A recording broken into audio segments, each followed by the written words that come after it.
जंगल में रह जयाम आदिवासी जंगल रखवाला रे।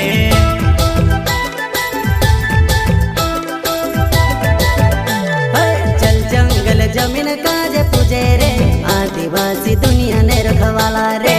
बाप देव खतरी काज पूजे रे आदिवासी सबसे निराला रे।